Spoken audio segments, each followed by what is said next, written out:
那么下面还有一个问题是关于这个经济增长的非常重要，因为我们知道自从金融危机以来，08年以来，我们中国政府一直也采取的是一个，首先4万亿大量的印钞票，然后最近这1-2年其实也是有强刺激政策，但是没有再公开说几万亿了那么这个结果就是我们投了大量的钱到各个基础设施上去，比如说高铁、高速公路，大家都看到今天这个建得非常棒但是另外一个方面，很多经济学家在中国的话，觉得这种政策感觉是不可取的，就是对这样的一个政策辩论很多，觉得那就应该让经济就应该有危机，不要去救它，是吧？因为你这是在这个泡沫不让它挤破，结果泡沫越来越大，所以有不同的看法。有一派是觉得应该来干预，应该来救它；另外一个觉得那泡沫就应该让它裂掉，要不然这现在泡沫越来越大。比如说房价现在涨到08年，大家都知道又好几倍了。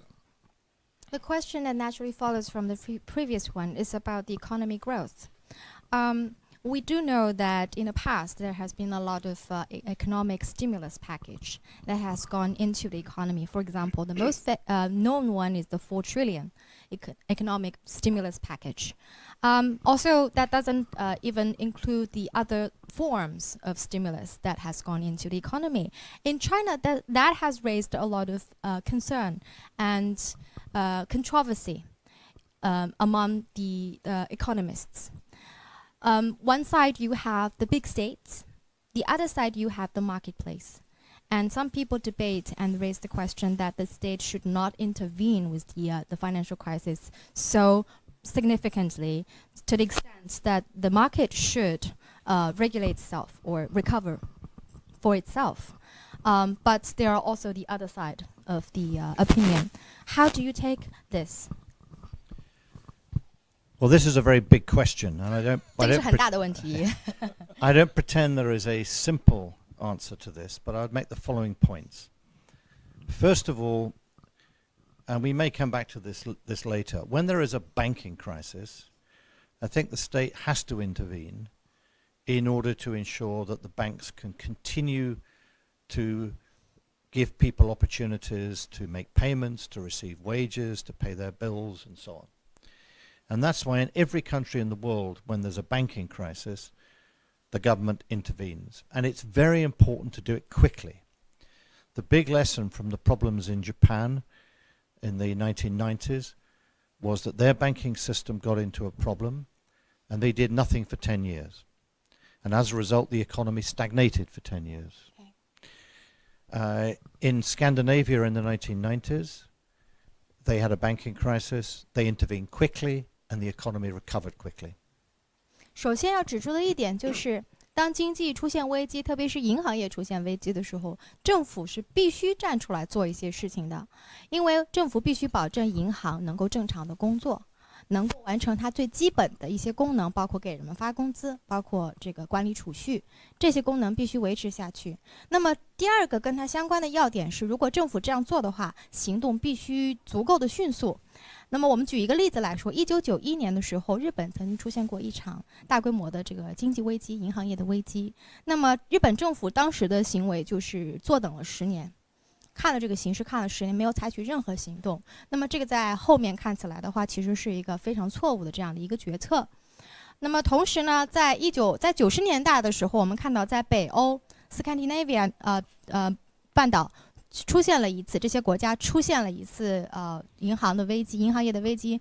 那个时候政府呢就非常快速的干预了这个行为，所以使得这场危机的后果得到了很好的控制。So if for banking it's important the state intervenes. For the rest of the economy it's more difficult. I think what we saw in 2008 and the first half of 2009 was that there was a collapse of confidence and spending around the world, even in countries that had not had a banking crisis. And that did justify a monetary response with lower interest rates, printing more money, and a fiscal response in terms of more government spending and lower taxes. And that was a good thing initially.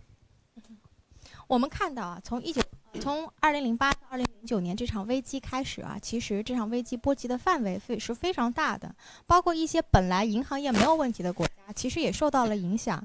所以从这个意义上来说，政府采取主动的干预行为是正确的。那么我们也可以看到，有很多的这个国家，其实通过这样一种干预的行为，其实遏制了这个经济的这个进一步的恶化。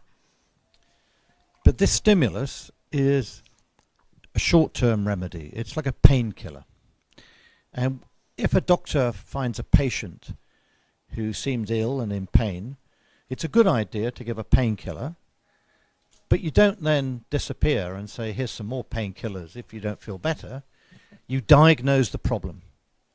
And here is the difficulty that the world has got itself into. 我们打一个比方来说，当经济危机发生的时候，好比就一个病人是有疼痛，这个有疼痛的时候呢，其实你是要给他开止痛药的。那么我们说刚才的政府干预行为其实就是止痛药，但是我们很少见到一个医生给病人开了止痛药之后就跑掉了，就说我不管你了，其他的事情你自己看着办吧。对吧？所以其实第二步的工作也是非常重要的，就是去诊断这个病因在什么地方。那么这也恰恰是我们面对的一个最难的问题，就是我们不知道原因在什么地方。So if we look at, say, the United States or United Kingdom economies, the crisis happened because of too much spending and too much borrowing. And some economists said, well, what's the solution? Even more spending, even more borrowing. And that's the painkiller. In the short run, it may be a good idea, but only if you use the time given by the painkiller to sort out the genuine underlying problem. And that's what we've not done. 我们拿英国来举例子，我们说英国为什么会发生这一场金融危机，其实是因为我们借贷借的太多啊，同时我们的这个 too much borrowing and too much spending 花钱也花的太多了，以至于这两个事情失控了。那么我们的解决方案是什么呢？其实是更多的去花钱和更多的去借贷。其实这是很讽刺的，也就是说，我们的这个解决方案其实恰恰是我们的病因。那这个就跟刚才我们说的开药方开的是止痛药的比方一样，其实是饮鸩止渴，是不能够解决问题的。那么我们所能够做的是什么？是在这个我们给这个病人开止痛药，也就是在做这个花钱和借贷的同时，去找到这个病人究竟病在了什么地方。So the policy stimulus, whether it's monetary or fiscal, like the infrastructure spending here in 2009, is a short-run response. It's not a permanent response, and it must be accompanied by structural change. And I see this stimulus as a bridge to the changes we need to make in the long run. And when you build a bridge, the first principle of building a bridge is to know where the other side is supposed to end. 我们说很多的借贷，还有很多的这个spend too much spending and too much borrowing，花费其实呢只是一个把它当作是一座桥。那么这座桥，首先我们在修桥的时候有一个基本的道理，就是我们得知道对面这个对岸是什么。那么我们现在如果不知道对岸的时候，我们是不能够去修这个桥的。那么同样，我们说刚才的这些政策，包括财政层面的政策，包括货币层面的政策，都只能在短期的范围之内解决我们的问题，而长期的，我们说这座桥，我们始终要知道对岸是什么地方。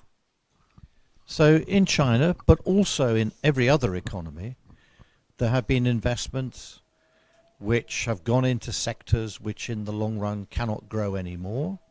And now we have to allow this excess capacity to be reduced. And all of our economies need to adjust. 我们看到在很多地方，包括中国在内，我们花了很多钱花在基础设施上面。那么现在这些基础设施面临的状况是，它不会再继续带来更多的经济增长了。那么这个情况其实也不取决于只在中国，在很多的国家，在出现了经济危机之后，其实都用了这样的办法。那么这也就意味着我们的经济刺激政策是否应该发生一定的调整了，结构性的调整。所以我想这个问题，莫文金院士给我们确实非常好的回答，也就是关于政府为什么要用这个刺激政策，我们说4万亿也好等等的，那么有不同的领域，比如说他刚才说到有一点非常重要，就是银行业一旦发生危险，一定必须救啊。那么这个我觉得非常重要，因为确实它是一个信心啊。一旦某一家银行说要倒，你想想，我们可能全国所有人都要去挤兑，那么立刻就会引起全国性的恐慌。所以银行业确实如此，但他同时也提到其他行业这难度就更大。那么通常来说是，政府投资还要减税等等哈。